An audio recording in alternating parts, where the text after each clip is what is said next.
The modern princes of Silicon Valley. There's a strange truth about the world we live in today. The most powerful people on the planet don't wear crowns, command armies, or rule empires. They wear hoodies, pitch world-changing ideas, and build apps that sit quietly in your pocket.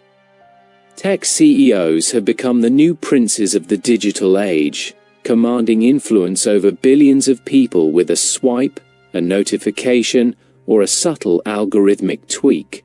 And while their public interviews always present them as idealistic visionaries solving global problems, behind the curtain lies a set of strategies that feel eerily familiar to anyone who has ever read Machiavelli. Machiavelli wrote The Prince as a survival guide for leaders navigating ruthless political landscapes, full of rivals, threats, betrayals, and the unpredictable moods of the masses. Replace city-states with tech markets, replace armies with engineering teams, replace nobles with venture capitalists, and replace peasants with users, and suddenly, his lessons map perfectly onto Silicon Valley. The modern tech world isn't just innovation, it's a battlefield. And the CEOs who rise to the top do so using a playbook that is centuries old. If you've ever wondered why certain companies become untouchable, why certain CEOs seem immune to backlash, or how new founders get crushed before they even have a chance to rise, then this video will show you the underlying mechanics. We're going to break down, step by step, how Machiavellian philosophy has quietly shaped the behavior of some of the most influential leaders in tech today. This is the part of Silicon Valley no one talks about, the dark strategic core beneath all the bright, shiny innovation. 1. The art of appearing virtuous while acting strategically ruthless. Machiavelli famously said that a ruler must appear virtuous, kind, ethical, principled, even if behind the scenes he takes actions that contradict those virtues. No industry has mastered this better than tech. Tech CEOs craft public personas that radiate innocence, the socially awkward genius, the altruistic philanthropist, the humble disruptor trying to make the world better. But behind the carefully engineered image is a level of ruthless decision-making that would make Renaissance politicians proud. Take how many CEOs speak endlessly about empowering humanity, connecting the world, or democratizing access. These are feel-good narratives designed to build emotional trust. But at the same time, their companies engage in aggressive data harvesting, anti-competitive tactics, and strategic acquisitions that eliminate rising competitors before they become threats. The public sees virtue. Insiders see a chess master removing pieces from the board. This duality, soft words, hard moves, is straight out of The Prince. The real Machiavellian trick is that the virtue becomes a shield. When regulators arrive, when journalists investigate, or when scandals erupt, the CEO's reputation is already protected by years of branding as a benevolent innovator. The public gives them the benefit of the doubt. Lawmakers hesitate. Supporters rally to defend their good intentions. Machiavelli argued that perception is more powerful than truth, and modern tech leaders have turned perception management into an art form. 2. Controlling narratives, building a myth that cannot be challenged. Machiavelli teaches that a leader must control the stories people believe about him. Today, storytelling isn't optional, it's a weapon. Tech CEOs dominate not just through innovation, but through narrative warfare. They craft myths about themselves, the college dropout who challenged the system, the visionary building the future, the rebel genius who sees what others cannot. These myths aren't trivial. They're strategic tools that build armies of supporters, investors, and loyal customers. The myth becomes so powerful that critics struggle to break it. When a CEO is seen as the next Steve Jobs or the person ushering in the AI revolution, Every product announcement becomes a cultural event. Every setback becomes part of the journey. This emotional insulation makes their power extremely resilient.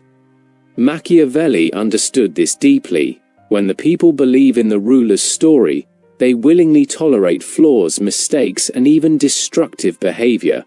And here's the subtle genius. Controlling the narrative also controls the market. Investors pour billions into companies not just for financial returns, but because they believe in the myth. Employees work unpaid overtime, not just for salaries, but because they believe they're changing the world. Users defend companies online with almost religious devotion. The CEO doesn't just run a corporation, they run a belief system. Machiavelli would say this is the pinnacle of power, when the people follow not because they must, but because they want to. 3. Eliminating rivals quietly and efficiently. One of Machiavelli's timeless maxims is simple: eliminate rivals before they become threats. In the Renaissance, this meant removing political enemies. In the tech world, it means buying, copying, or crushing competitors with frightening efficiency. This is not accidental. It is a deliberate strategy that keeps tech empires protected from disruption. Tech giants often acquire rising startups while they're still small, not because they need the technology, but because they want to neutralize the founders who might one day challenge them. Many acquisitions are defensive in nature: remove the rival, absorb their team, shut down the product, and move on. This is the corporate equivalent of Machiavelli's advice to crush your enemies so they cannot rise again. And it works. The early-stage threat never gets big enough to build momentum. When acquisition fails, imitation becomes the next tactic. If a competitor builds something promising, a tech giant might clone the feature, integrate it into its existing platform with massive user advantage, and starve the original company of attention and revenue. Even when the rival has the better product, they can't compete with distribution, scale, and brand trust. It's Machiavelli's logic, applied with algorithms and capital instead of swords and armies. Control the battlefield, and victory becomes inevitable. 4. Mastering public fear and desire through technology. Machiavelli wrote that a ruler must understand two forces that govern human behavior: fear and desire. In the age of social platforms, attention metrics, and behavioral data, tech CEOs don't just understand these forces, they weaponize them with mathematical precision. Algorithms predict what users crave, what they fear losing, and what keeps them scrolling. This isn't accidental design, it's strategic psychological engineering built to keep people dependent on company platforms. Fear plays a subtle but powerful role.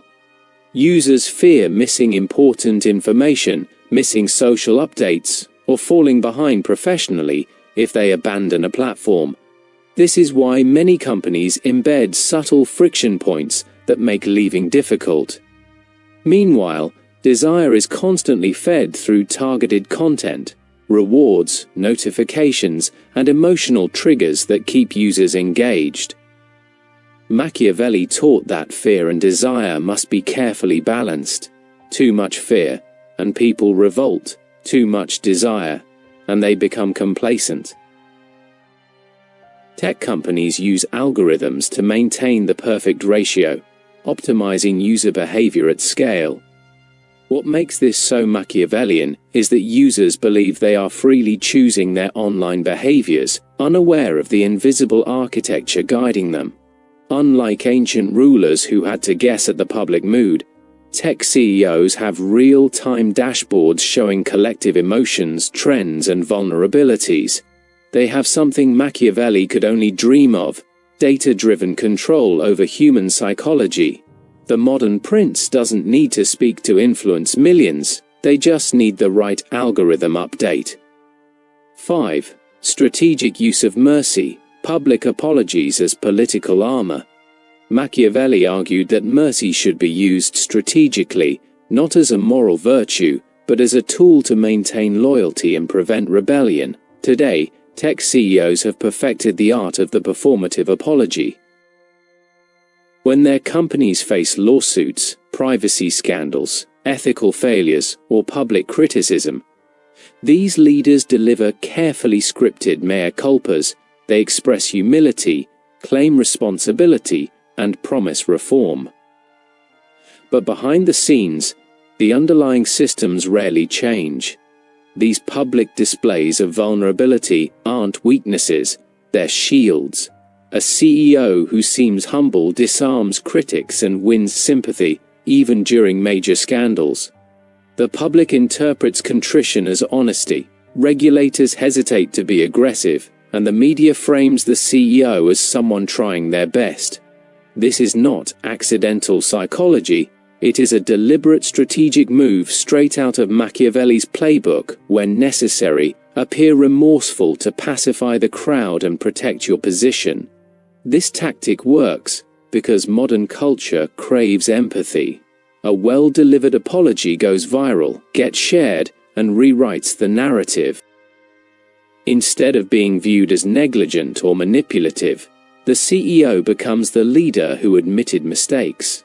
And once the outrage cycle passes, the company continues operating almost exactly as before. Machiavelli would say this is the difference between appearing merciful and being merciful, and the distinction is what preserves power. 6. Keeping innovators close but never close enough. Another key Machiavellian principle is knowing when to keep talented individuals close, and when to prevent them from ever becoming too powerful. Tech CEOs understand this dynamic deeply. They recruit the brightest engineers, futurists, and researchers from around the world, giving them high salaries, lavish perks, and cutting-edge resources. But they also design company structures that ensure no individual gains enough influence to challenge the leadership. Internal hierarchies, for example, are intentionally complex.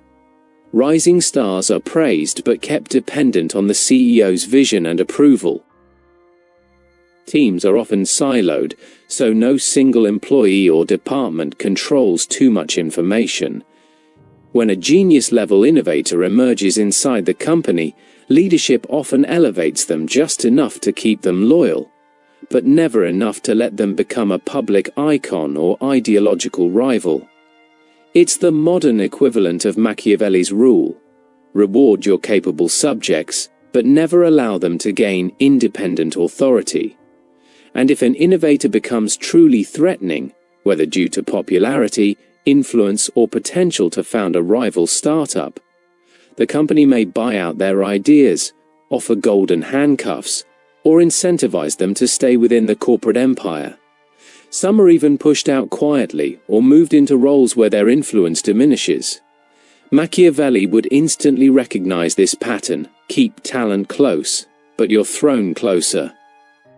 Owning the infrastructure, controlling the roads everyone walks on. Machiavelli taught that the most powerful rulers control the infrastructure of society: roads, fortifications, trade routes, because whoever controls the foundation controls everything built upon it. Tech CEOs follow this principle with brutal precision. Instead of roads, they control cloud computing, app stores, operating systems, data pipelines, payment channels, and digital identity layers. These modern infrastructures are far more influential than any Renaissance fortress because they form the invisible backbone of daily digital life. Once a tech company owns critical infrastructure, every competitor is forced to operate within that ecosystem, creating a structural imbalance where the prince dictates the rules of participation. Startups depend on cloud servers run by their future rivals. Developers rely on app stores whose owners also compete in the same markets. Even massive corporations often depend on a handful of tech giants for authentication systems, communication tools, or advertising visibility. Machiavelli would call this the ultimate power move, making others dependent on you while you remain dependent on no one. And what makes this strategy so Machiavellian is that it is framed as generosity. CEOs talk about empowering developers, opening access, and helping businesses scale. But the more companies rely on these infrastructures, the more trapped they become, unable to leave without immense cost. It's the digital equivalent of Machiavelli's fortresses, except these fortresses are built out of APIs, servers, and terms of service agreements. Control the foundations, and you control the future. 8. Weaponizing long-term vision as a psychological advantage. Machiavelli understood that leaders who think further ahead than their rivals hold a strategic advantage. Tech CEOs don't just think ahead, they weaponize long-term vision to intimidate competitors and attract loyalty from employees, investors, and users. When a CEO announces plans 20, 30, or even 50 years into the future, colonizing Mars, creating general artificial intelligence, or restructuring global finance, they're not just sharing dreams, they're shaping the psychological terrain of competition.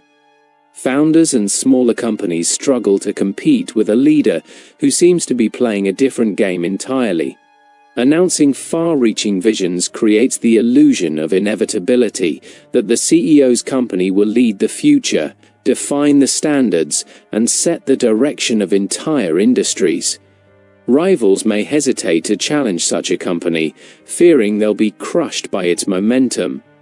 Investors flock to the future-casting CEO, interpreting long-term vision as long-term dominance. This is pure Machiavellian strategy, using perception to win battles before they even begin. And internally, long-term vision becomes a tool of morale control. Employees feel they're part of a grand mission rather than a typical job. This keeps them loyal, passionate, and willing to work extreme hours because they believe the company is shaping civilization itself. Machiavelli advised rulers to inspire people with great ambitions while grounding decisions in hard pragmatism. Modern tech CEOs live this duality perfectly. They sell the dream publicly, execute ruthlessly privately, and blend idealism with tactical precision. 9. Manipulating public opinion through selective transparency. Machiavelli argued that a ruler must reveal only the amount of truth necessary to maintain power. Too much transparency leads to vulnerability, too little leads to distrust. Tech CEOs strike this balance with a level of precision that borders on scientific. They release carefully curated information about their companies, highlighting breakthroughs, community impact, and success stories, while hiding failures, internal crises, and ethically questionable practices behind legal, technical, or PR barriers. When a company performs well, transparency becomes a marketing tool. CEOs release detailed metrics, glossy reports, and behind-the-scenes stories to showcase leadership competence. But when the company faces controversy, ethical issues, privacy violations, discrimination scandals, the flow of information abruptly shifts. Corporate silence, vague statements, or highly controlled disclosures dominate the narrative. The illusion of openness is preserved, but the dangerous truth remains concealed. Machiavelli would admire this: share just enough to maintain trust, but never enough to weaken your fortress. This selective transparency also shapes public opinion by controlling the information environment itself. When companies release internal studies, ethical guidelines, or research papers, they're not just sharing knowledge, they're shaping the narrative that frames them as responsible, thoughtful, and self-regulating. Even when these documents lack substance, they create the appearance of moral leadership. And appearance, Machiavelli insisted, is often more important than reality. In the tech world, selective transparency allows CEOs to write their own story while hiding the chapters they don't want anyone reading. 10. Leveraging crises to expand power rather than lose it. Machiavelli believed that crises were not merely obstacles, but opportunities for rulers to strengthen their grip. Tech CEOs have adopted this principle masterfully. When a scandal, market crash, or major technological disruption occurs, these leaders move quickly, framing themselves as problem solvers, innovators, or protectors of the public. While others panic, they redefine the narrative, positioning their companies as essential stabilizers in a chaotic world. Look at how tech companies respond during global crises. When digital infrastructure becomes more important than ever, they step forward claiming responsibility, protecting user safety, expanding communication tools, offering free services, or supporting governments. This generosity, however, often comes with strings attached: greater reliance on their platforms, increased user data, or strategic partnerships that deepen their influence. While competitors struggle, these CEOs quietly consolidate power behind the scenes, acquiring distressed startups, or negotiating regulatory advantages. And herein lies the Machiavellian brilliance. Crises create emotional vulnerability in the public, making them more receptive to strong leaders who promise order and innovation. This allows tech CEOs to implement bold, irreversible changes that would face resistance in normal times. The more uncertain the world becomes, the more valuable their power appears, and the more entrenched they become in society's digital infrastructure. Machiavelli would call this strategic opportunism, turning chaos into control. 11. Building loyalty through identity, not employment. Machiavelli argued that the loyalty of subjects is strongest when they see the ruler not just as an authority, but as a symbol of their own identity. Tech CEOs understand this in ways traditional leaders never could. They don't just offer jobs, they offer a sense of belonging, a mission, and a culture so strong that employees tie their personal identities to the company. This creates loyalty that goes far beyond salary or benefits. Inside many tech companies, employees adopt shared rituals, values, language, and even ideology. They speak about changing the world, transforming humanity, or rebuilding the future, phrases crafted to make ordinary work feel heroic. This emotional branding binds employees to the company psychologically. When people feel they're part of a movement, not just an organization, they become fiercely loyal. Even when workloads increase, pressure intensifies, or leadership makes questionable decisions. For Machiavelli, this kind of loyalty is the ultimate advantage. Soldiers who fight for a cause fight harder than soldiers who fight for pay. The tech equivalent is employees who work late nights, take personal pride in company success, and believe the CEO represents a new era of human advancement. This is how tech CEOs turn ordinary workers into ideological allies. It's not forced loyalty, it's engineered loyalty, and once someone's identity becomes linked to their work, breaking that bond becomes nearly impossible. 12. Shaping the future by influencing governments and regulations. Machiavelli taught that wise rulers must manage relationships with external powers, whether allies, rivals, or governing bodies, to secure their reign. Tech CEOs follow this guidance as they strategically influence governments worldwide, through lobbying, political donations, advisory roles, and public-private partnerships. They shape the rules meant to regulate them. Instead of waiting to see what laws emerge, they help create the laws themselves. Many governmental institutions lack the technical expertise to understand emerging technologies, making them dependent on the very companies they're supposed to regulate. Tech leaders exploit this knowledge gap by positioning themselves as advisors, not subjects.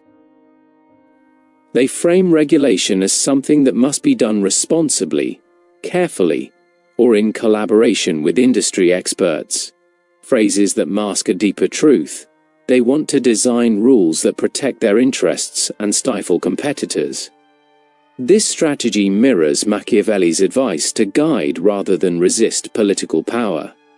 By being seen as partners to governments, tech CEOs gain influence, trust, and legitimacy.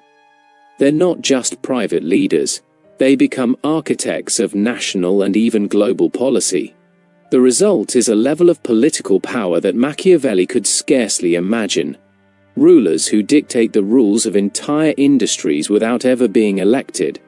And because they control the future of technology itself, governments often have little choice but to cooperate. Conclusion: the new princes and the future they are building. Whether consciously or not, today's tech CEOs have become the modern embodiment of Machiavelli's ideal ruler: strategic, perceptive, adaptable, and above all, masters of perception. They control data instead of armies, influence narratives instead of kingdoms, and shape digital landscapes rather than physical territories. Yet the core principles remain eerily the same. They appear virtuous while acting strategically. They eliminate rivals before threats arise. They balance fear and desire with algorithmic precision. And they shape public belief so thoroughly that their power often feels inevitable. What makes this era unique is that these leaders don't just rule over nations, they rule over attention, communication, identity, and even the infrastructure of daily life. Their strategies reach into the psychology of billions of people, guiding how we work, socialize, learn, and think. Machiavelli could have never imagined that future princes would operate in digital realms, wielding influence not through force, but through the architecture of our online experiences. Yet his principles, written 500 years ago, explain their rise with uncanny accuracy. As we move deeper into a world defined by AI, automation, and digital consolidation, one question remains: are these leaders designing a future that empowers humanity, or one that concentrates power in ways we barely understand? Understanding the Machiavellian strategies behind their dominance is the first step toward answering that question. Because if the CEOs shaping our world are the new princes, then the rest of us must become far more aware of the kingdom we're living in, and the rules that govern it.